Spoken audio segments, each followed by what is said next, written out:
Les lettres de Montmoulin, la mule du pape.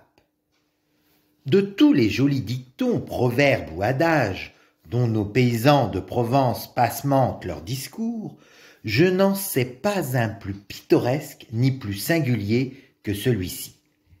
À 15 lieues autour de Montmoulin, quand on parle d'un homme rancunier, vindicatif, on dit « Cet homme-là, méfiez-vous, il est comme la mule du pape qui garde 7 ans son coup de pied. » J'ai cherché bien longtemps d'où ce proverbe pouvait venir, ce que c'était que cette mule papale et ce coup de pied gardé pendant 7 ans.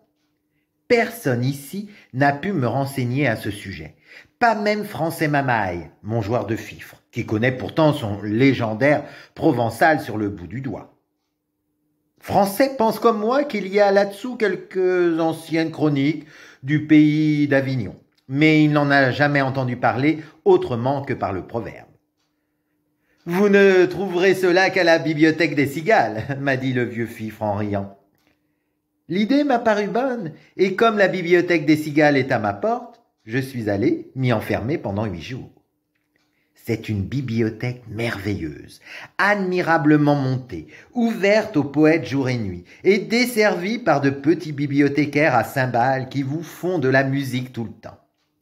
J'ai passé là quelques journées délicieuses, et après une semaine de recherche, sur le dos, j'ai fini par découvrir ce que je voulais, c'est-à-dire l'histoire de ma mule et de ce fameux coup de pied gardé pendant 7 ans.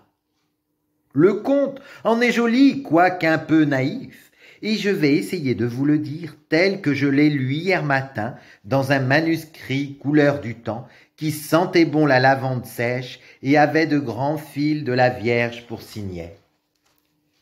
Qui n'a pas vu Avignon du temps des papes n'a rien vu. Pour la gaieté, la vie, l'animation, le train des fêtes, jamais une ville pareille. C'était du matin au soir, des processions, des pèlerinages, les rues jonchées de fleurs, tapissées de hautes lys, des arrivages de cardinaux par le Rhône, bannières au vent, galères pavoisées, les soldats du pape qui chantaient du latin sur les places, les crécelles des frères quêteurs, puis du haut en bas des maisons qui se pressaient en bourdonnant autour du grand palais papal comme des abeilles autour de leur ruche. C'était encore le tic-tac des métiers à dentelle, le va-et-vient des navettes tissant l'or des chasubles, les petits marteaux de ciseleurs de burettes, les tables d'harmonie qu'on ajustait chez les luthiers, les cantiques des ourdisseuses. Par là-dessus, le bruit des cloches et toujours quelques tambourins qu'on entendait ronfler là-bas du côté du pont. Car chez nous, quand le peuple est content, il faut qu'il danse, il faut qu'il danse. Et comme en ce temps-là, les rues de la ville étaient trop étroites pour la farandole, fifres et tambourins se postaient sur le pont d'Avignon, au vent frais du Rhône, et jour et nuit l'on y dansait, l'on y dansait. Ah, l'heureux temps, l'heureuse ville! Des hallebardes qui ne coupaient pas, des prisons d'État où l'on mettait le vin à rafraîchir. Jamais de disette, jamais de guerre. Voilà comment les papes du comtat savaient gouverner leur peuple. Voilà pourquoi leur peuple les a tant regrettés. Il y en a un surtout, un bon vieux qu'on appelait Boniface. Oh, celui-là que de larmes on a versé en Avignon quand il est mort. C'était un prince si aimable, si avenant. Il vous riait si bien du haut de sa mule. Et quand vous passiez près de lui, fussiez-vous un pauvre petit tireur de Garance ou le grand viguier de la ville, il vous donnait sa bénédiction si poliment. Un vrai pape d'Yvetot, mais d'un Yvetot de Provence, avec quelque chose de fin dans le rire, un brin de marjolaine à sa barrette et pas la moindre Jeanneton. La seule Jeanneton qu'on lui ait jamais connue, à ce bon père, c'était sa vigne. Une petite vigne qu'il avait plantée lui-même à 3 lieues d'Avignon dans les myrtes de Châteauneuf. Tous les dimanches, en sortant de vêpres, le digne homme allait lui faire sa cour, et quand il était là-haut, assis au bon soleil, sa mule près de lui, ses cardinaux tout autour étendus au pied des souches, alors il faisait déboucher un flacon de vin du cru, ce beau vin à couleur de rubis qui s'est appelé depuis le Châteauneuf du Pape. et il le dégustait par petits coups en regardant sa vigne d'un air attendri.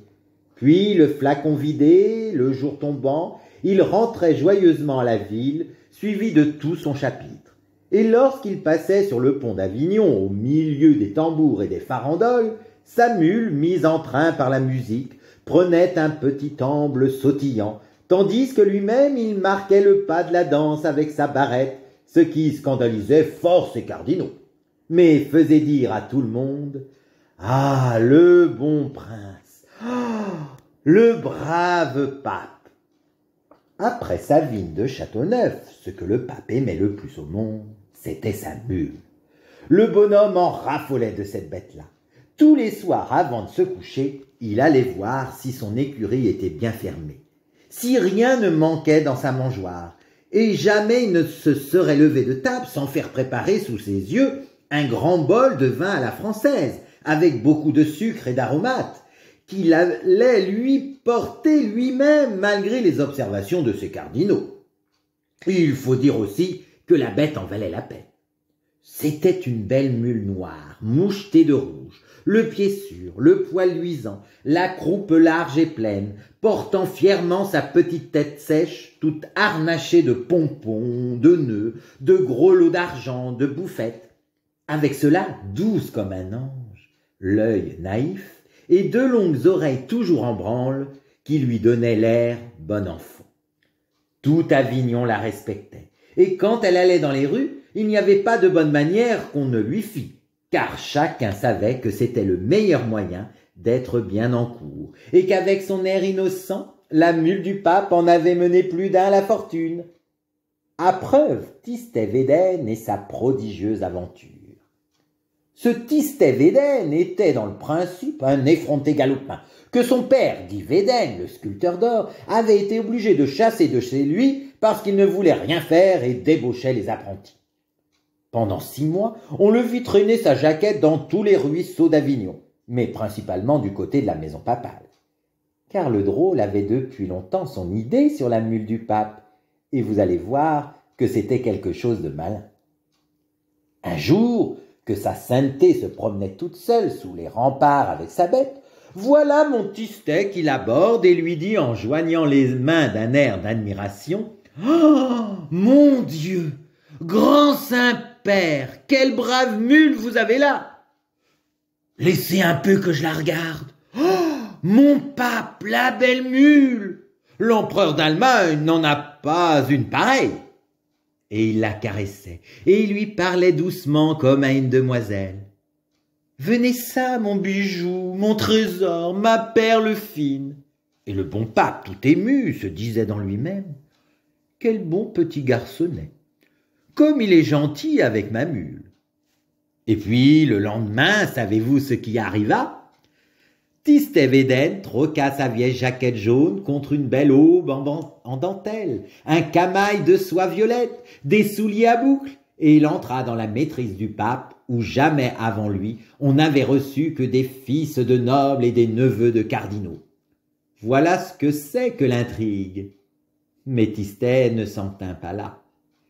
Une fois au service du pape, le drôle continua le jeu qui lui avait si bien réussi. Insolent avec tout le monde, il n'avait d'attention ni de prévenance que pour la mule. Et toujours on le rencontrait par les cours du palais avec une poignée d'avoine ou une bottelée de sainfoin dont il secouait gentiment les grappes roses en regardant le balcon du Saint-Père d'un air de dire « Hein, pour qui ça ?» Tant et tant qu'à la fin le bon pape, qui se sentait devenir vieux, en arriva à lui laisser le soin de veiller sur l'écurie et de porter à la mule son bol de vin à la française, ce qui ne faisait pas rire les cardinaux. Ni la mule non plus, cela ne la faisait pas rire. Maintenant, à l'heure de son vin, elle voyait toujours arriver chez elle 5 ou 6 petits clercs de maîtrise qui se fourraient vite dans la paille avec leurs camails et leurs dentelles. Puis, au bout d'un moment, une bonne odeur chaude de caramel et d'aromates emplissait l'écurie. Et Tistet Védène apparaissait portant avec précaution le bol de vin à la française. Alors, le martyre de la pauvre bête commençait.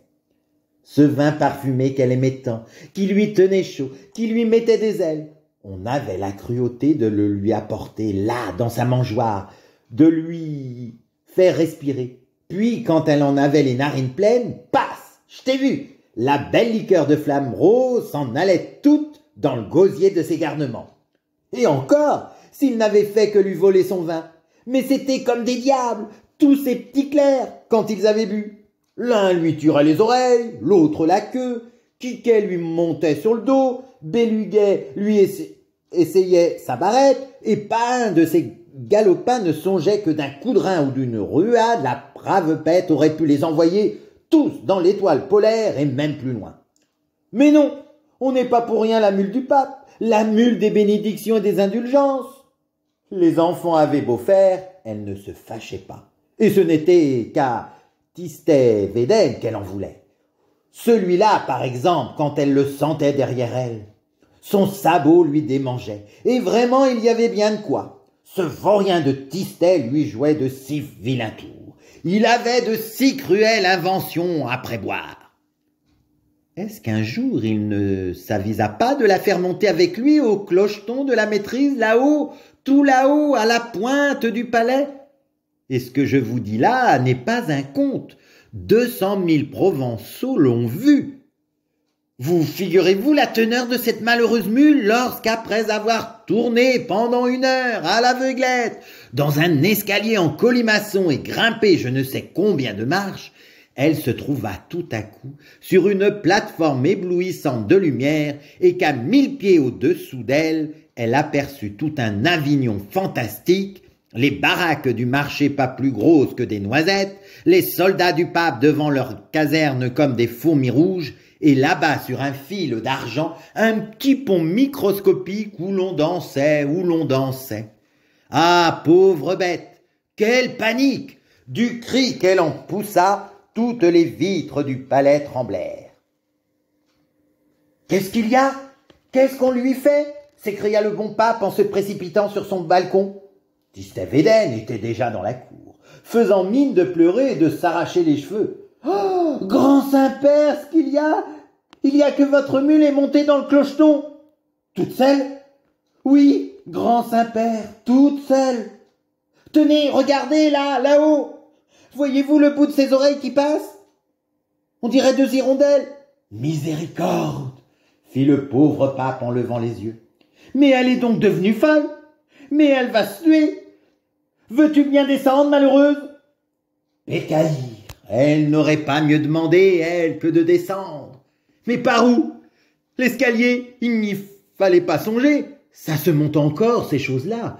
Mais à la descente, il y aurait de quoi se rompre 100 fois les jambes. Et la pauvre mule se désolait, et tout en rôdant sur la plateforme avec ses gros yeux pleins de vertige, elle pensait à Tistet Védène. « Ah, bandit, si j'en réchappe, quel coup de sabot demain matin !» Cette idée de coup de sabot lui redonnait un peu de cœur au ventre. Sans cela, elle n'aurait pas pu se tenir.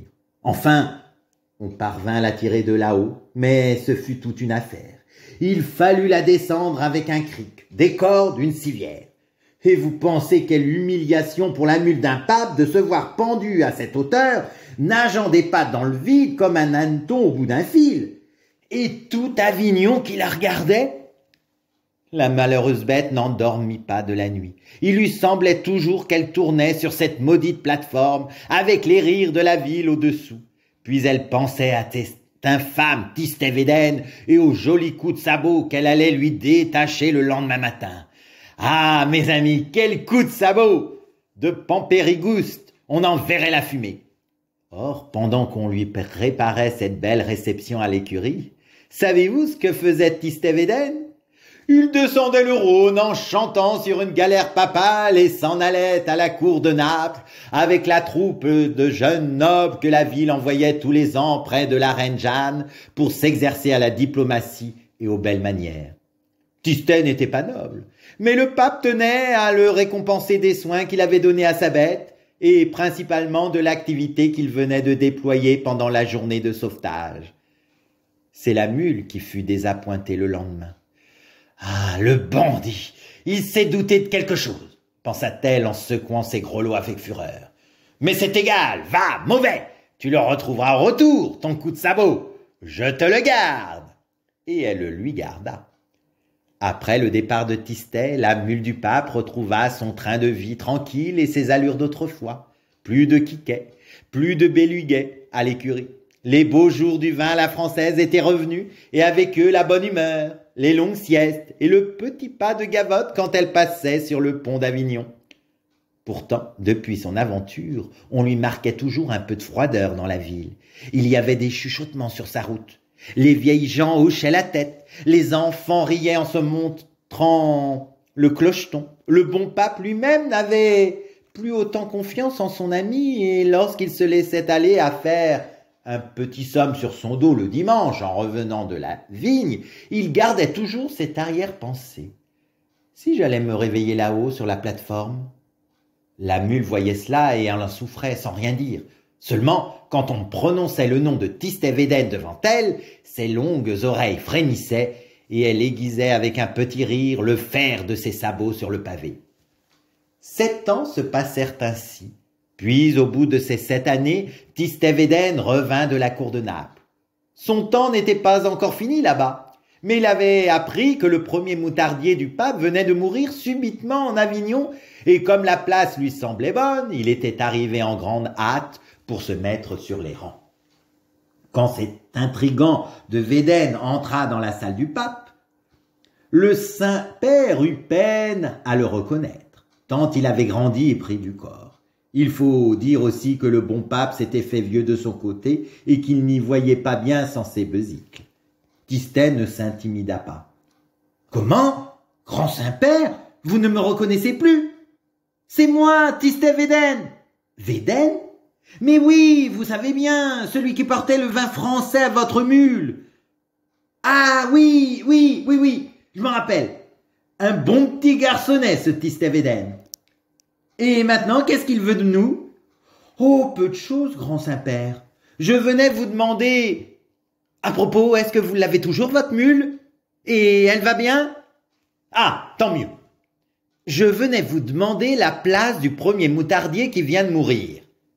Premier moutardier, toi? Mais tu es trop jeune. Quel âge as-tu donc? 20 ans, 2 mois, illustre pontife. Jusque 5 ans de plus que votre mule.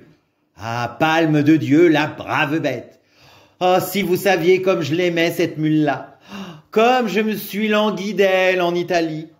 Est-ce que vous ne me la laissez pas voir? Si, mon enfant, tu la verras, fit le bon pape tout ému. Et puisque tu l'aimes tant, cette brave bête, je ne veux plus que tu vives loin d'elle. Dès ce jour, je t'attache à ma personne en qualité de premier moutardier. Mes cardinaux crieront, mais tant pis, j'y suis habitué. Viens nous trouver demain à la sortie des vêpres, nous te remettrons les insignes de ton grade en présence de notre chapitre, et puis je te mènerai voir la mule, et tu viendras à la vigne avec nous deux. Hé hé, allons, va!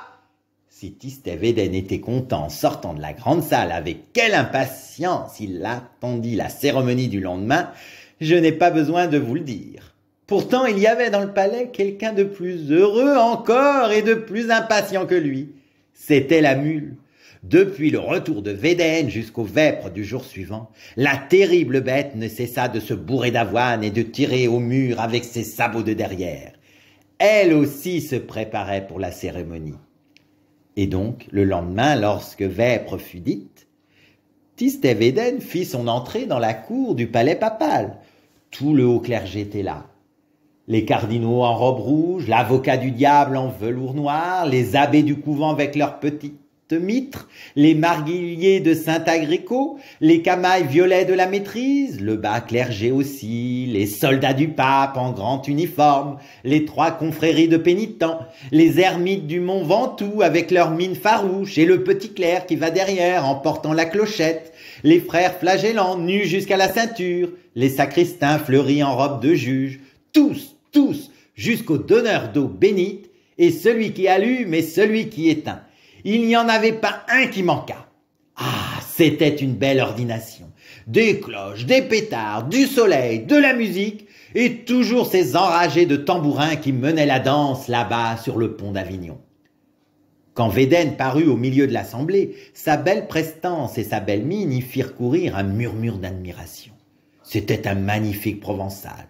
mais des blonds avec de grands cheveux frisés au bout et une petite barbe follette qui semblait prise au copeau de fin métal tombé du burin de son père, le sculpteur d'or. Le bruit courait que dans cette barbe blonde, les doigts de la reine Jeanne avaient quelquefois joué. Et le sire de Védène avait bien en effet l'air glorieux et le regard distrait des hommes que les reines ont aimés. Ce jour-là, pour faire honneur à sa nation, il avait remplacé ses vêtements napolitains par une jaquette bordée de rose à la provençale et sur son chaperon tremblait une grande plume d'ibis de Camargue. Sitôt entré, le premier moutardier salua d'un air galant et se dirigea vers le haut perron où le pape l'attendait pour lui remettre les insignes de son grade, la cuillère de buis jaune et l'habit de safran. La mule était au bas de l'escalier, tout harnachée et prête à partir pour la vigne. Quand il passa près d'elle, Tistet-Védène eut un beau sourire et s'arrêta pour lui donner 2 ou 3 petites tapes amicales sur le dos en regardant du coin de l'œil si le pape le voyait. La position était bonne. La mule prit son élan. « Tiens, attrape, bandit! Voilà 7 ans que je te le garde !» Et elle vous lui détacha un coup de sabot si terrible que de Pampérigouste même on en vit la fumée, un tourbillon de fumée blonde où voltigeait une plume d'ibis, tout ce qui restait de l'infortuné Tistet-Védène. Les coups de pied de mule ne sont pas aussi foudroyants d'ordinaire, mais celle-ci était une mule papale. Et puis, pensez donc, elle le lui gardait depuis 7 ans. Il n'y a pas de plus bel exemple de rancune ecclésiastique.